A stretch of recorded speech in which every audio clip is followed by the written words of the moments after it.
We are having another session here with some new faces.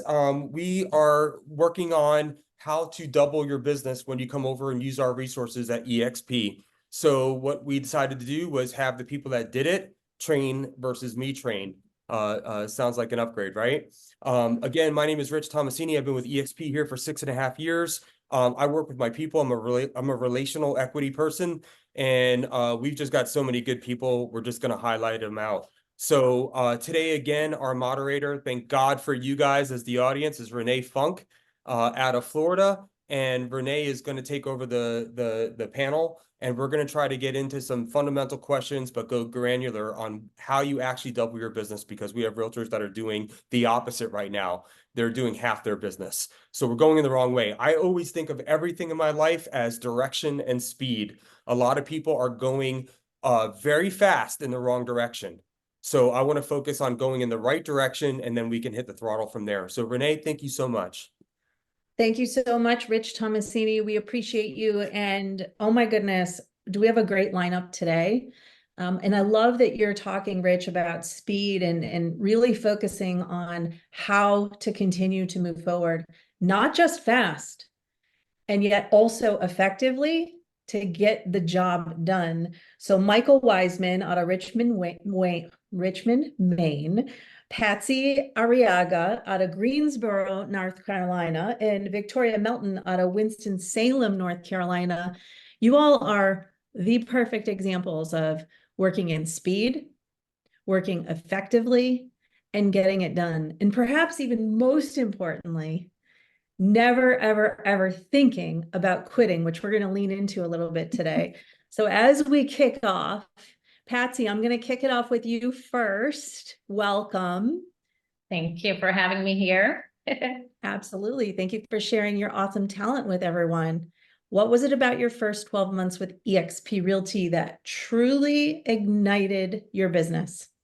I will tell you, the most important thing is getting in the room with the right people, investing in yourself. And so meeting awesome agents and team leaders across the entire United States and even Europe doing business differently made me think a lot bigger. When I started, I was selling about $19 million, and I closed my first year with almost $40 million and 92 transactions. Bottom line, a lot of efficiencies. I learned that I was majoring in minor things. That was a big deal because when you're a team lead, you're trying to manage so many details, from agents to commission checks, accounting, compliance, etc. So for example, after 7 years of owning my own firm, I hit a ceiling, and I was working double the time trying to leverage with agents, but I was working harder and I wasn't able to produce as much because I was derailed with all the details. So immediately I leveraged my time with the platform. A big one is accounting, not having to write a commission check. I mean, it's just all in the platform, and agents get paid on real time.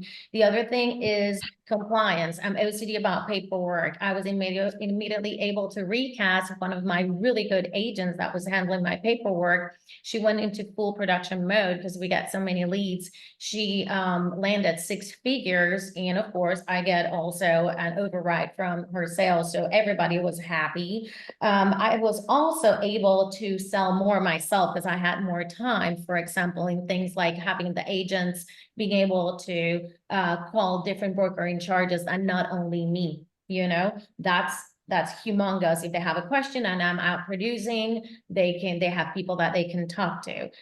Teams education, I spend hours trying to figure out what's the next thing I need to bring to my agents, right? And so we have so much education in our platform that we immediately plugged in, and we were able to learn faster. Our good friend Brian Goff says, failed with velocity. So I love that because we were able to plug into a lot of forums and networking and a lot of classes that the agents were able to figure out how to shortcut, to win, how to shortcut, because other agents have failed and they have figured out the way. So that's a lot of the cadence of the meetings, the energy is a huge one. Having an understanding of where am I going to take my business? Where's my next step?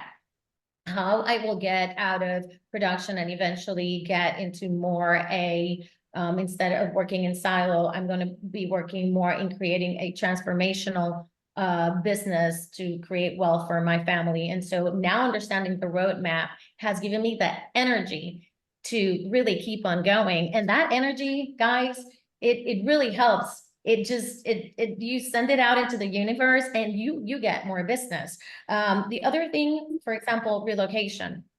I have a lot of relocation leads. They come in, we're busy. So I use the platform, the employees in the platform, they email my relocation clients, putting us together and saying, she'll be back in touch. Here's her information.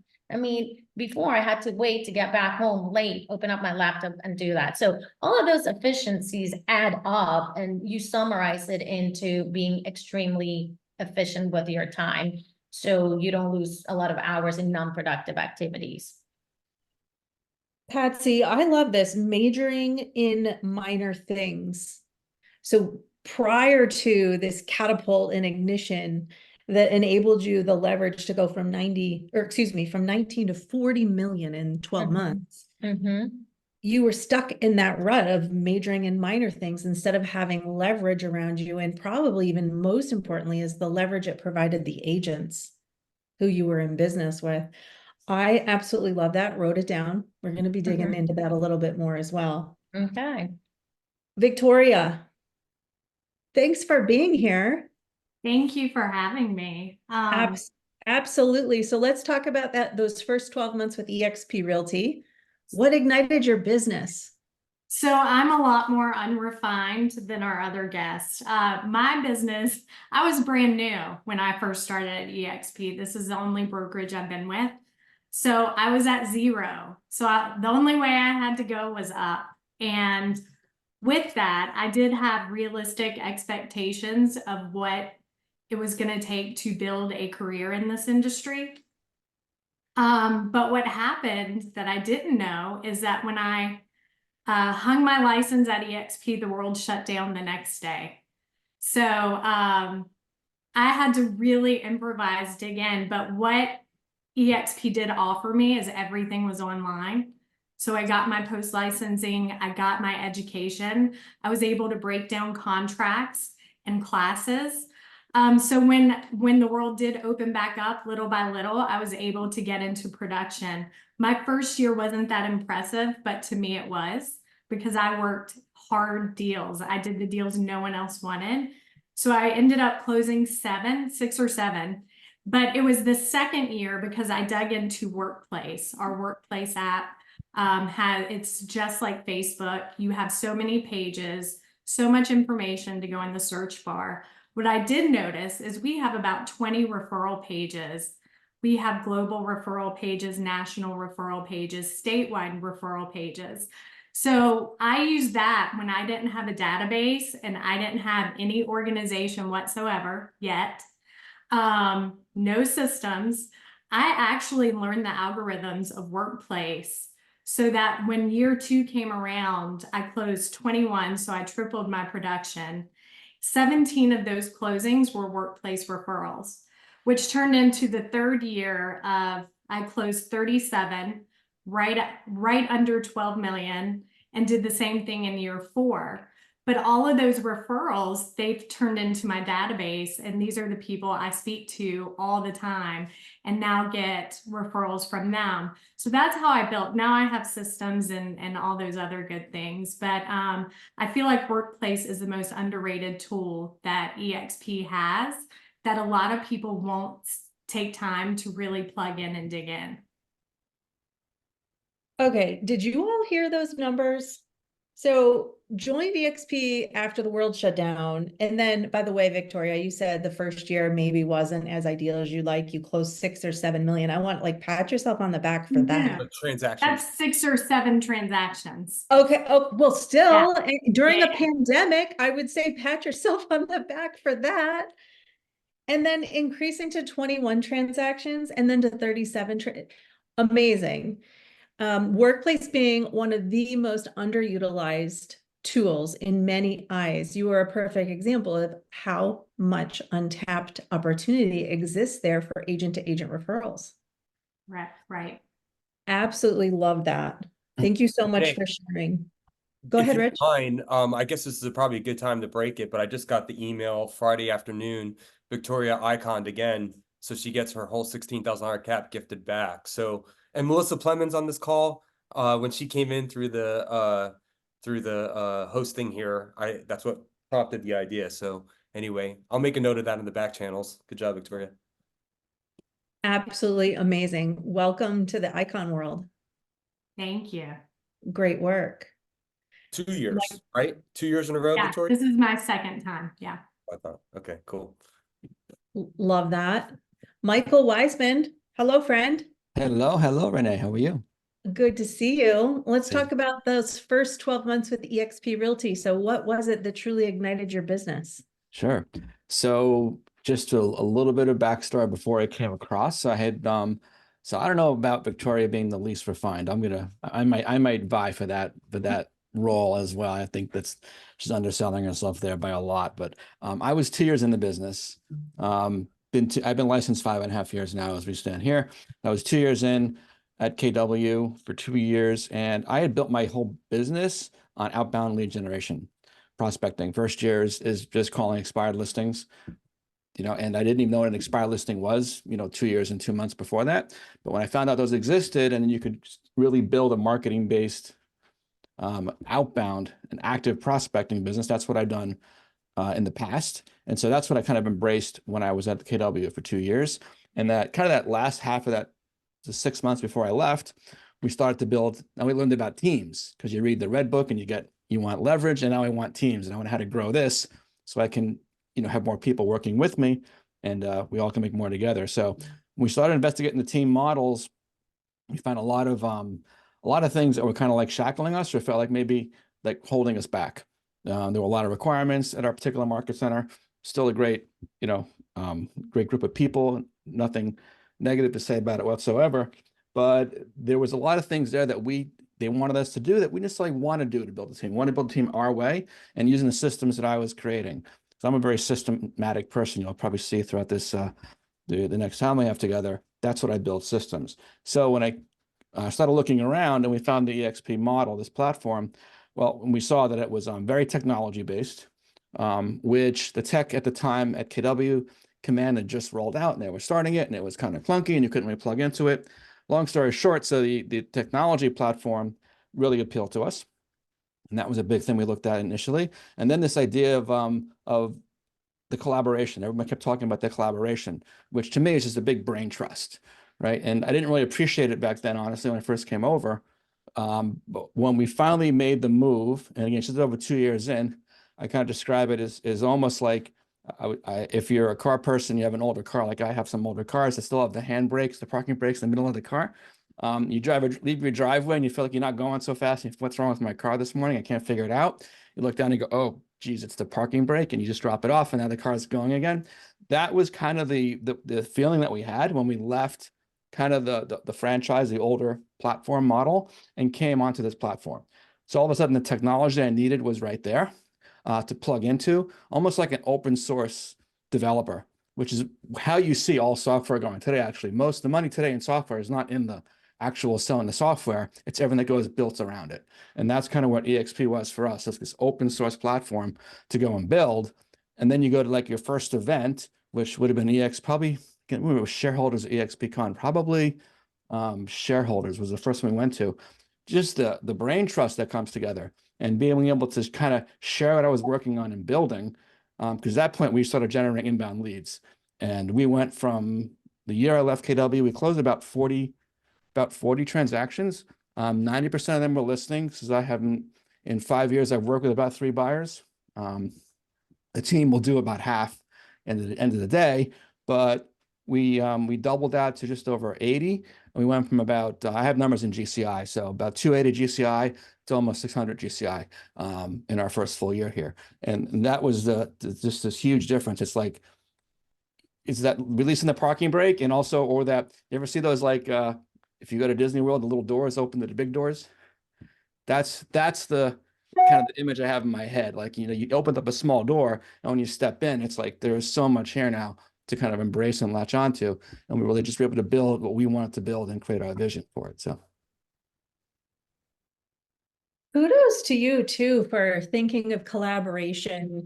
And I love the collaboration as a brain trust, right? And I think that Victoria and Patsy and Michael, like you're all a really great example of coming together and being on day one prepared and open to say, I'm collaborating. I'm going to seek out untapped opportunities. I'm going to seek out new relationships that will help open bigger doors, Michael. yeah, exactly. Little doors lead to bigger doors, right? Absolutely. Let's talk about that pesky statistic in the real estate industry. We've all heard it. 86% of agents leave or quit the industry within the first year and a half of being a real estate agent, right? And it's unfortunate to see those numbers being so high, and yet they are. And much of that can be driven by the fact that it feels easy sometimes to say, well, there's so much against me. The industry can be so difficult. There's market changes and industry changes, and I'm just going to throw in the towel. How many times have you felt like quitting, and why didn't you quit? Patsy, I'm going to throw it over to you. No quitters here, right, Patsy? No quitters. No. No We have to quitters. keep reinventing ourselves. I mean, I'm not gonna lie. Yes, there's been days that I thought I can't, I'm gonna quit. Maybe a bad transaction, a bad day.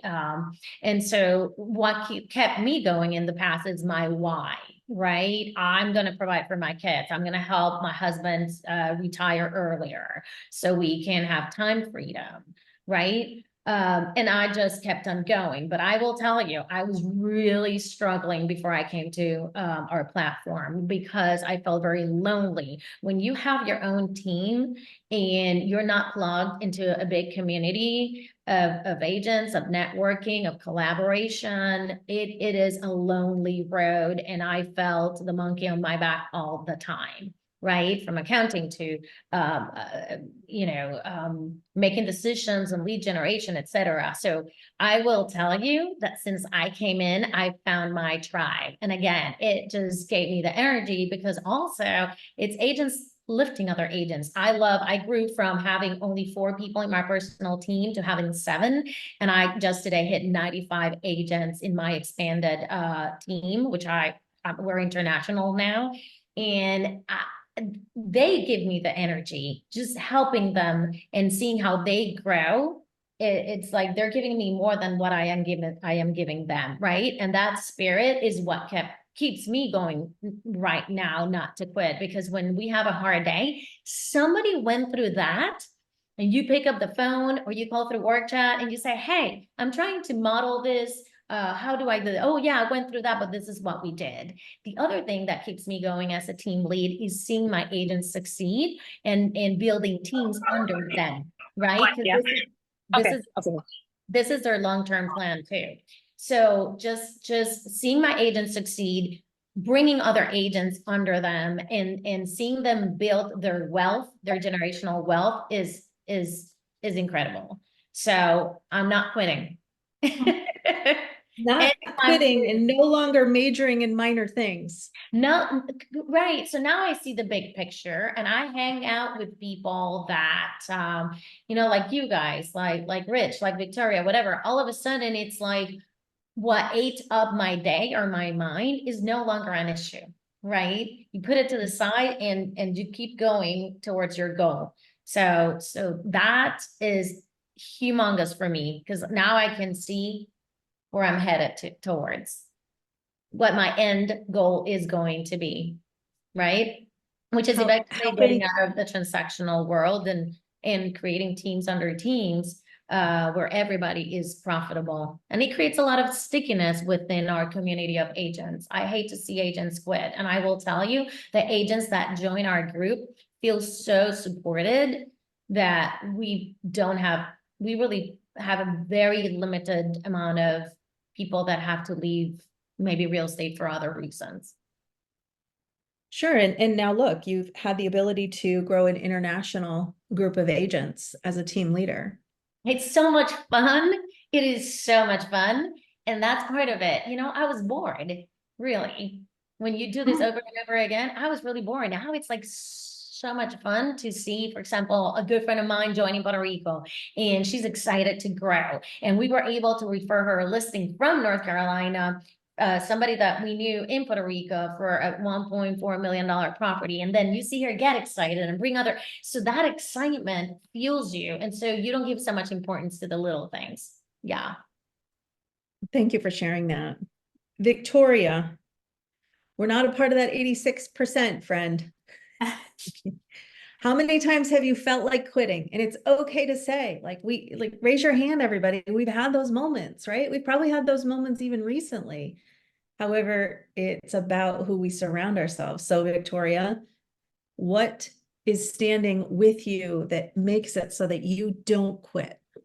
So I knew that statistic when I started, and I knew the rule of thumb in sales, it takes 2 to 3 years to really start a career in it, right?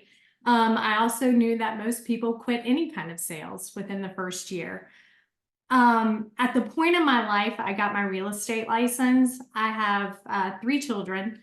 2 of them, the second one went off to college with her older sister, and they were both Division I athletes. So they were plugging in 20 hours of school, 20 hours of tutoring, 20 hours of practice, right? And it was such a mental game. I mean, the physical thing for athletes, it's an automatic, right? The physical part is easy. It's the mental thing that breaks you down. It can make you or break you, right? And it was the same thing. And I helped, and my girls pretty much paved the way that if they aren't quitting, I can't quit. And if I quit, that allows them the freedom to quit. And I also have a 16-year-old son. He's 16 now. He was 13 at the time. That, you know, we don't quit when it's hard. And so quitting was not an option. It's not going to be an option. I'll quit when I'm dead. That's just that. And I'm not saying it because I'm this mentally tough person. It's just when you take that option off the table, it doesn't linger and it doesn't hang over you. And I feel like having them for me to be accountable for as a mother, now as a businesswoman, I feel like they need to see that you can't quit because it's hard. You got to learn how to solve it. And you need to learn how to get through that problem without just giving up. Reminder to never quit when it's hard. That is so wise. And I love that you are reminded as a mom, especially, right? It's you're showing up big and you're inspired by your girls and they're inspired by you. And just remember, never quit when it's hard. I love that. Thank you for sharing that, Victoria. Mm-hmm. Michael. Cool. So No quitting, friend, right? no quitting. But it's How many interesting. times did you feel like quitting though, Michael? That's it. It's interesting. I like the way you asked the question, Renee. It's not have you felt like quitting, or how many times did you feel like quitting, right? And you could put in there either how many times a day, week, month, or year. I don't know, depending on the mood. But it's an interesting way to phrase the question, because if you think this through in the beginning, it also depends when you ask this question to me. I think I mentioned this when we were talking about this question a little while back. When I first started, kind of like Victoria, there wasn't an option to quit. You know, I have 6 kids. 5 of them are now, since then, are licensed in real estate. 4 doing it pretty much full time, doing really well with it, in all different capacities of it. And so we were coming back from, you know, I'm not going to go through a very long story, but coming back almost 6-7 years ago, we had made some investments in real estate, actually through a very close friend, that ended up working out really badly. Like the person we made the investments with actually stole the money, and he went to jail for 5 years. He got the jail sentence, but we lost, you know, probably $300,000, you know, which was like a significant point of money of us at that point in our life. So coming back in to real estate, we started doing it with investing little by little. And then when I found you could that's why I got my license. Then you could build a real estate company. I'm like, wow, this is really cool, because I didn't know how agents even made money back then. I just figured they met people in the grocery store and just showed houses. I didn't understand the whole process, literally. So I was talking about being new and being kind of raw 5.5 years ago. And so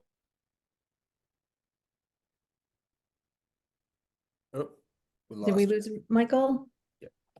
I think he froze up. We'll give him a second. Okay. Oh, there we go. We got you Okay. back, Oh, Michael. we're back. Yep. Oh yeah, Yep. my internet connection is unstable. Okay, among other things in my We life. got you now. We heard All you right, when good. you were referring to the grocery store.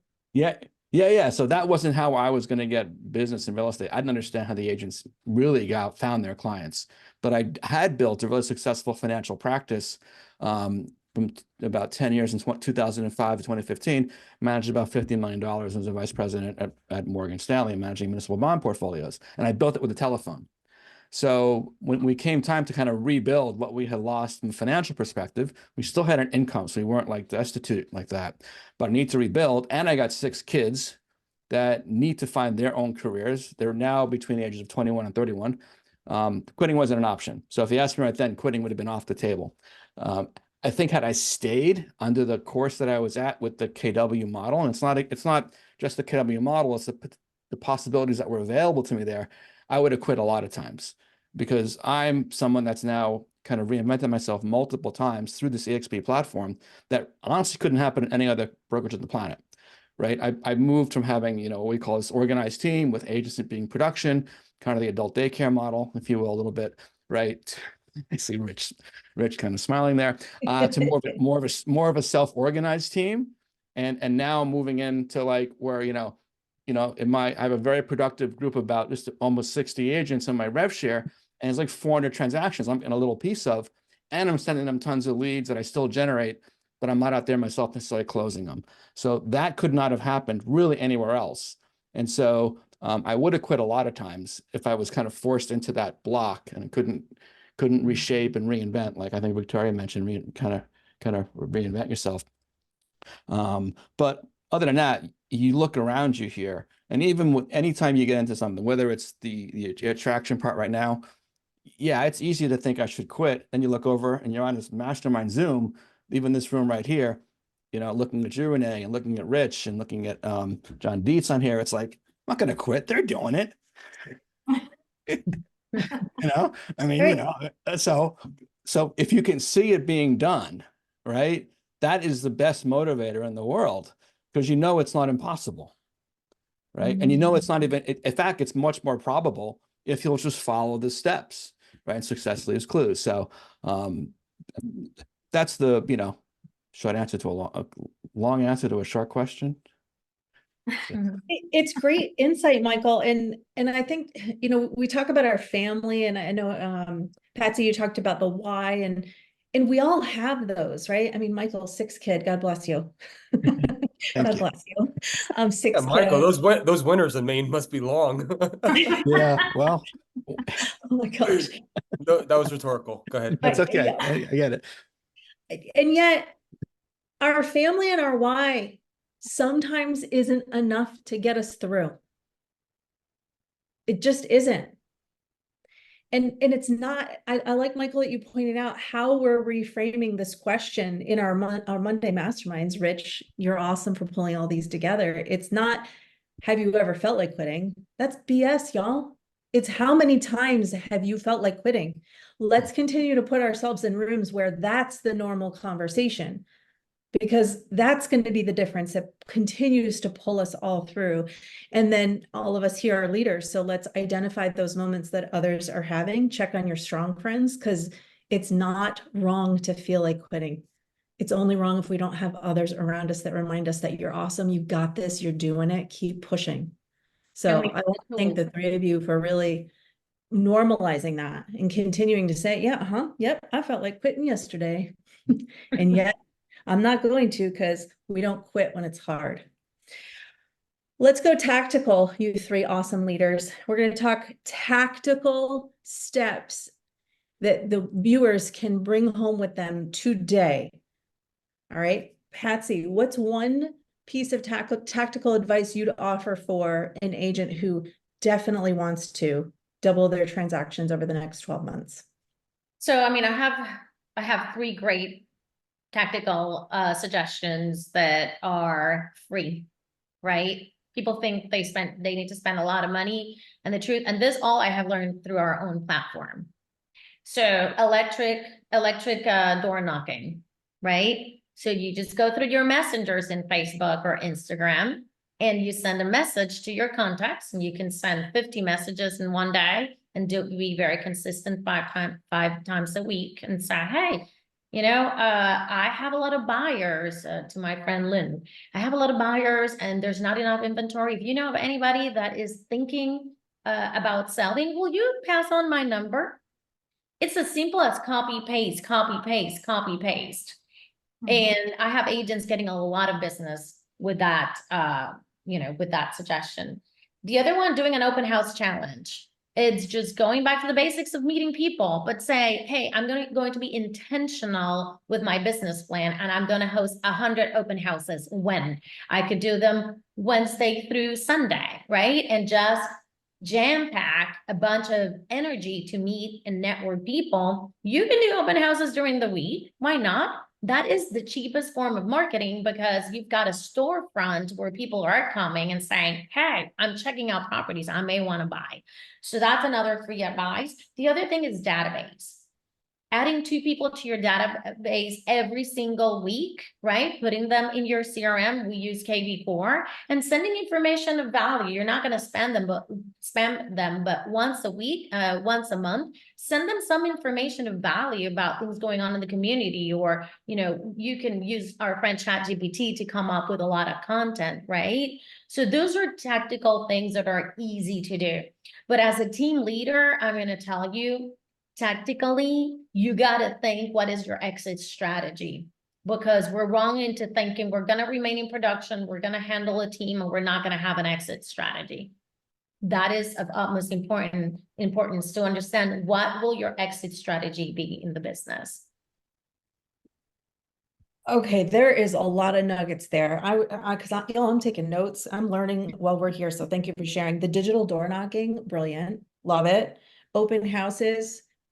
Listen to Patsy. Open houses are such an amazing opportunity. Where agents usually go wrong is they feel like they're only looking for the prospective buyer for that house, rather than the community connection that it creates. I love that you touched on that. Team leader exit strategy, so smart. A lot of team leaders are thinking that they can't redefine what exit strategy means to them, right? There's a number of us that are team leaders on this call, and exit strategy can have a different definition to each of us. It's the awareness of creating what that can look like for you. Love that tactical advice. Victoria, think tactical. What guidance are we sending everybody back with today? So I agree with Patsy. I'm on track to double my production this year from last year. So my advice is really to have an honest conversation with yourself, because unrooted people can't grow, right? So what are you rooted in? Are you rooted in motivation, or are you rooted in discipline? Motivation carries us so far until we're burnt out, right? So you have to get yourself rooted in discipline of the same thing every day. Working from, making use of your time, because you want to double your production, but do you really want to double your hours? I don't. I'm not. So what I started this year was January 2nd, I hit the phones and called every client I've ever kept a relationship with, which is mostly all of them. And I asked for their referrals. Who do you know? I'm building my spring pipeline. Who do you know? 17 deals were closed by the end of February, all from past referrals from workplace, who are now my clients, who are now my friends, who now refer me to other people. But you really need to make use of your time and do income producing activities instead of spinning your wheels, right? Because you're constantly going to be on that hamster wheel. Okay, next, next, next. So I would build that pipeline really long and just I spend 3 hours a day at my desk, and I'm going to war with lead gen. Go to war with it. Go have conversations. But I have really structured myself in the last year to where I don't burn out and I have time for my family, because you can work 100 hours a week easily. And I've still done it when it's necessary. But that's not good for anyone, and that's certainly not fair for your family. So I would definitely get in that time management and stick to it and be disciplined to it, because I don't want to do it. I don't want to do it. I'm very ADHD. So I'm an S personality, but turning myself into a D to get it done. I mean, this is the first meeting I've been on that I haven't cracked a joke, not one.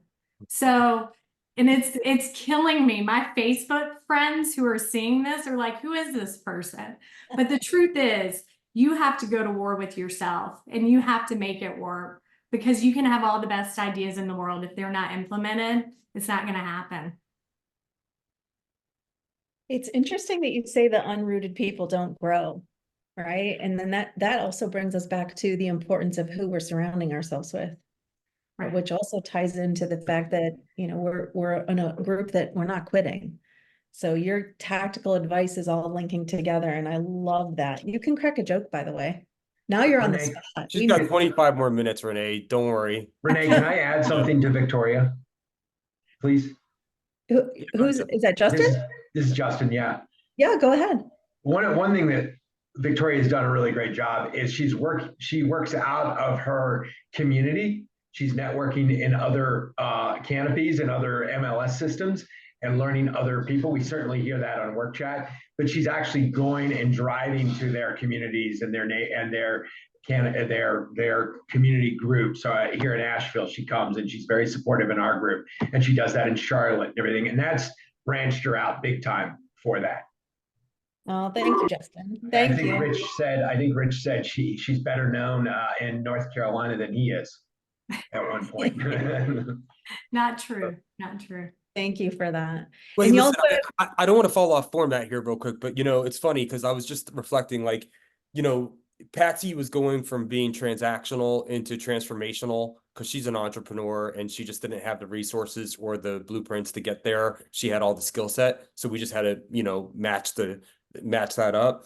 And then, you know, either you're a hobbyist or you're a lead generator, and it's awesome to see Michael come in here, use his past, you know, institutional lending mind and go after investors and build that out. And you guys can learn from that, because not all of us are going to prospect, right? Some of us are going to approach it in a different route. But one thing that Victoria did, I think that separates her from most everybody, and she's taught it also, is that her client was always the real estate agent. The more real estate agents that knew who she was and how she showed up, the more she would get referrals. And she ended up getting so many referrals that she iconed on year 3 and 4. And now she has a, you know, very robust data source here, a contact manager, to where she doesn't have to pay referrals on the next 2, 3, 4 lifetime purchases.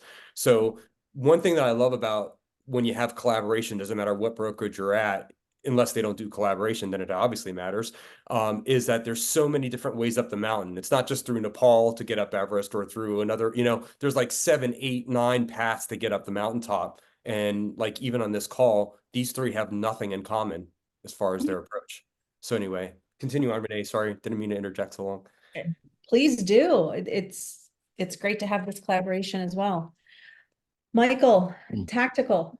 Okay, cool. So tactical. So I'm going to go with a couple different ways. I'm going to start one, and the most basic tactical advice is everything we're doing in real estate to generate business is all in a conversation, right? So you got to figure out, how are you going to have enough conversations to make the math work for you, right? Which is always the way I looked at real estate and pretty much anything in sales, right? Make the math work, have enough conversations.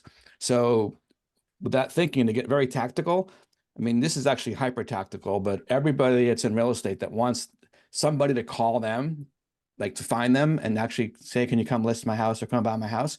You have to get on your Google profile, set up all your Google local profiles.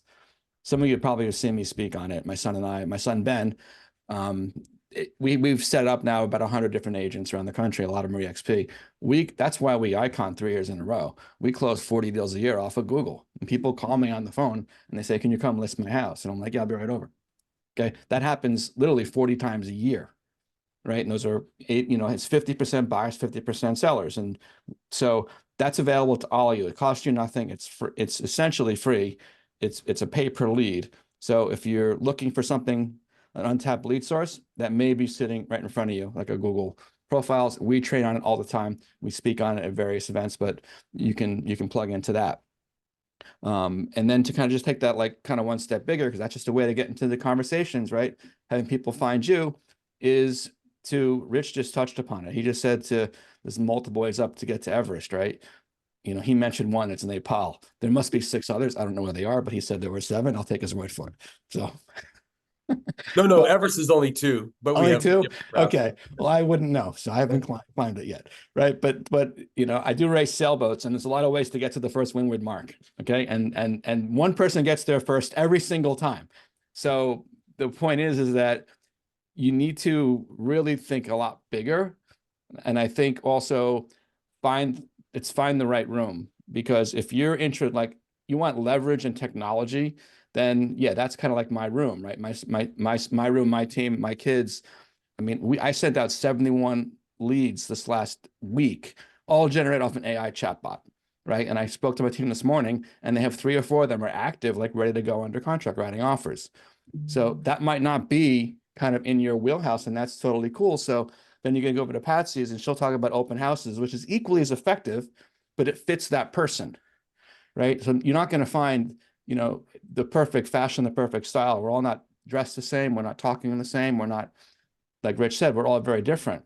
So really just seek out the people that are kind of your people and their success, and then success leaves clues, and follow along with it. So, you know, get into conversations, figure out kind of what your methodology, what kind of rings true to you, and then follow that course. And like, we're here. I mean, I'm here, Rich is here, Patsy's here, Victoria's here, right? You can get into our rooms, especially at a brokerage like ours. So you can get into our rooms. They're wide open. So come on in.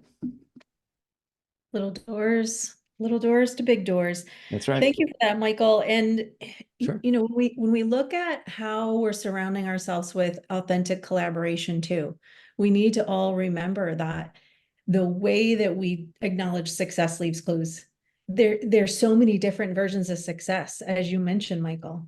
And it doesn't all have to be the same path. And yet it's not uncommon to find brokerages where there's one way. And then if you don't fit in that box, could it be possible that's a reason why agents are failing? Absolutely. And yet come in a room like this and there's, you know, easily 100 people doing things 50 different ways or more. Could be 100 different ways, and they're all thriving. So find your people. Thank you for that reminder. Let's talk about superpowers for a moment. There's a commonality in this room, and that's that we're shareholders. We're shareholders, and being a shareholder is a superpower. Rich Tomasini, I'm pulling you back in. You have a lot of superpowers, friends, of which I am grateful to be in your world for. So share with us, how has being a shareholder been a superpower for you in your journey at eXp Realty? Without collaboration, it's like prison eating. You just put your hand around your food and you just try not to make eye contact with anybody. And that describes basically the landscape of every real estate company I've ever worked for. And that's not a negative, it's just an honesty. And if you feel like it's a negative, then well, then we're aligned. I felt like that was kind of weird. I'm gonna sit next to my competitor and then hope they don't steal my leads, and then I'm gonna tell them as much as I'm willing to give out so they can compete directly next to me in the same marketplace. I don't know, the whole thing just sounded weird. If that sounds normal to you, maybe I did this too long. So I like the idea of ownership. I mean, I don't rent my houses. Where I rent them out, but I don't rent houses anymore. As soon as I could afford to buy a little 600 square foot shoebox, I did, and then I moved up from there. Why would I rent my career? So being a shareholder is very important. Equity is very important. The average real estate agent's 54, 55 years old, and there's, you know, basically whatever you can save. And, you know, 2007, 2008, 2009, none of us were saving anything if we're in this business. I mean, there was nothing to save. We were hanging in like a loose tooth. So what I started to feel like was, you know, as much as I don't like realtors, Renee, because I really don't like realtors for the most part. That's why I like a company where I can pick the ones that I work with.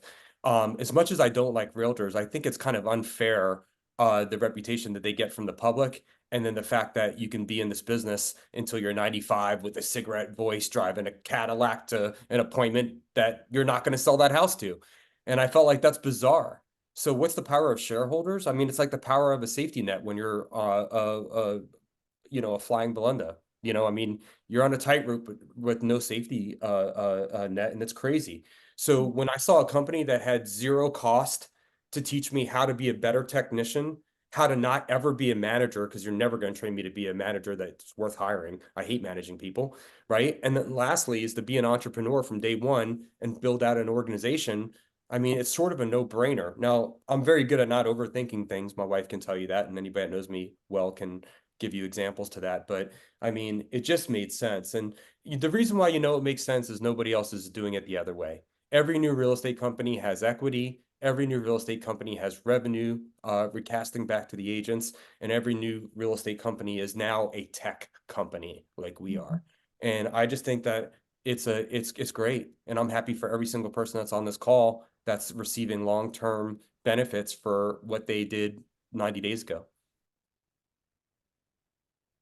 Well, Patsy, Yes, coming in after Rich, we're talking about superpowers. The superpower of a shareholder. How has being a shareholder been a superpower for you? this has been amazing. After almost 20 years in this career, I have Icon 3 times, and the fact of the matter that I cannot touch that money is immediate savings. I love it.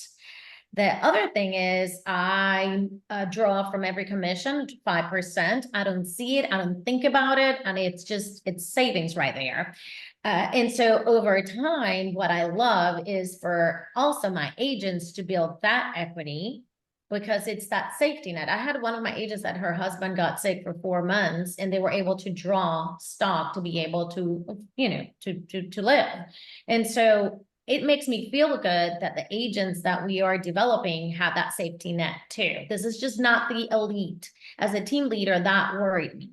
It worried me that I was getting perhaps more of the benefit and not the agents, right? And thinking that they can develop a team that will also have equity, right? Is a safety net for me and for them as well. I absolutely love it. And as we all know, agents are not great savers. I mean, I have more than 6 figures in stock that I wouldn't have if I wouldn't have joined eXp, because I am sure that I would not have saved it.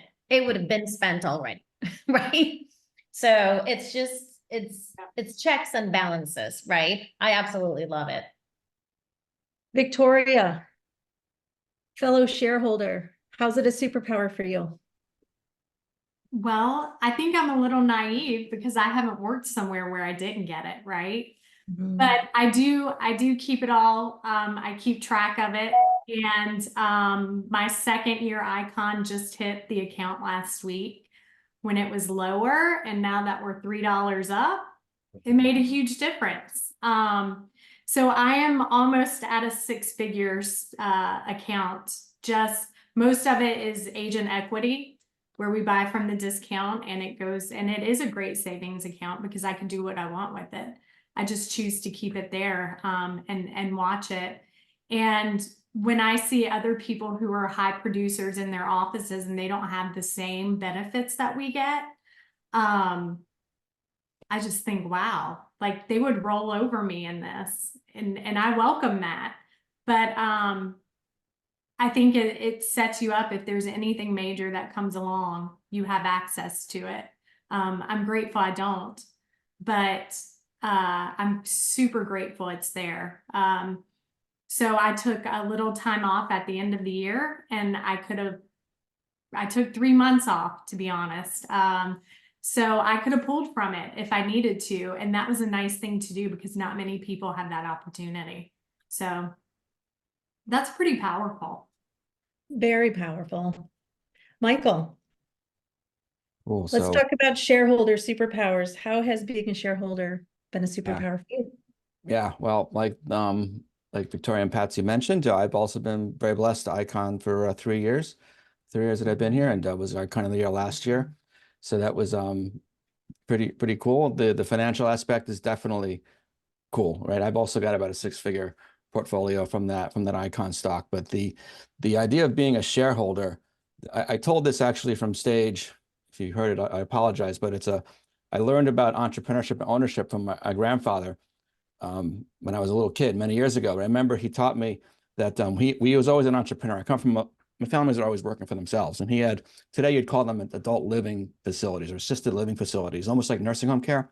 Long story short, he said that you'll have an employee, and remember it was 86 beds, a lot of employees. You have an employee leaving the kitchen, and he's walking out, and he's done with his shift for the day.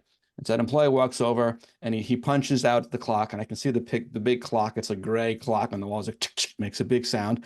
That employee's heading out for the door, and there could be like a napkin or a piece of paper on the floor, but he's on his way to his car. He's off the clock. He steps over that napkin and heads to the door, right? Because his shift is over. It might have been his job a minute ago to pick it up, but I'm off the clock.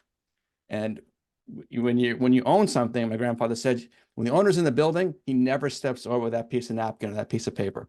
You're always on the clock, right? This is yours. And I think that is the sense that I've always had from when I first came over here. And you close that first deal and you get that first $200 of stock. Now we're all owners and we actually are shareholders in this company. And that I've heard Jason Guessing mention it from stage that in 2012, like when they finally implemented that, because it didn't come from day one. It took a few years to do the reverse merger, right? To make it work, to go public, that things changed. Like things got tough. People didn't leave so quickly. They kind of pulled together because now we're all in it together. So I think if there's a superpower here, I think there's a common thread that weaves through all of this is that being the shareholder changes the way you think about the company. It's why I'm eager to get on an airplane and fly to San Antonio like we did last year or 3 or 4 other places for no money, no pay. So let's help some people in Texas become icons, showing them what I do here in Maine to icon, which helps all of us because those are your partners. And that's what partners do. That's what a true shareholder does. And I don't see it in any other brokerage on the planet, that doesn't have this model. So Not stepping over the napkin. that's it.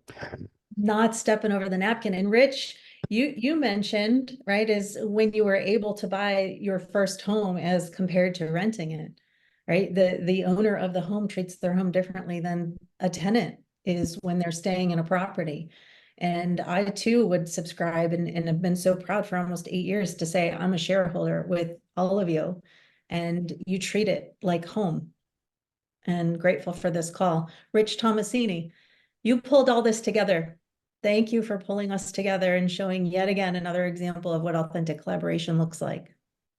It's my pleasure. I take no credit. I had to do nothing here, including even moderate it. So I'm just witnessing as a student. Listen, here's the one thing I want you guys to take away from this whole thing is that there's 1,000 different ways to do real estate. And we have every example here that's got an open classroom. All you got to do is sit down and listen and learn and ask questions. And I think Michael framed that up really nicely at the end. We're incentivized to do that. I had a company for 20 years, Richard Tomasini Enterprises, still have it. And I couldn't sell it to you for a cup of coffee. And I ran millions of dollars of GCI through that over decades. But we're talking to 3 agents here that have been here for, 3, 4, 5 years and have 6-figure portfolios on a, almost $2 billion market cap company. It's a whole different game.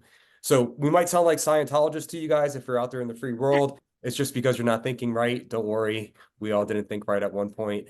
Anyway, thank you very much for everybody on this call. I actually love this session here. We're going to do this again next Monday, same time on Facebook. I'll be back for at least 4 appearances this year, and then I'm going to try to hide as long as everyone allows me to. And then last thing is Victoria Melton was a brand new agent when she came over here. She clarified that, right? We had a moratorium in North Carolina when I came over here where we had no new provisional brokers were allowed to this company, right? And I remember Victoria came after we had released that, among with a couple other big players that I have that were brand new here, and we watched them become icon agents. So it's really, really impactful to see somebody learn the right way, get the good habits, and have a certain new level of expectation. So as Victoria said, she's only known one way, which is you're going to get stock, revenue share, you're going to get collaboration, all that stuff. So as she goes forward, the next generation, maybe one of her kids gets into the business, they're going to expect that. And that's what we're trying to do here in this lifetime professionally is change what the expectation is, right? Mm-hmm. So it's happening pretty fast, actually. So that's pretty cool. Thank you very much. Great job, Patsy, Right. Victoria, Michael. Thank you for sharing your time and talent. Thank you. This was a lot of fun. Awesome job, Patsy. Okay, Bye. I'll see Bye, you guys. tomorrow, Patsy. Okay, bye, everybody. Bye, Bye. everybody. Thanks, Rich. Thanks, Renee. Thank you.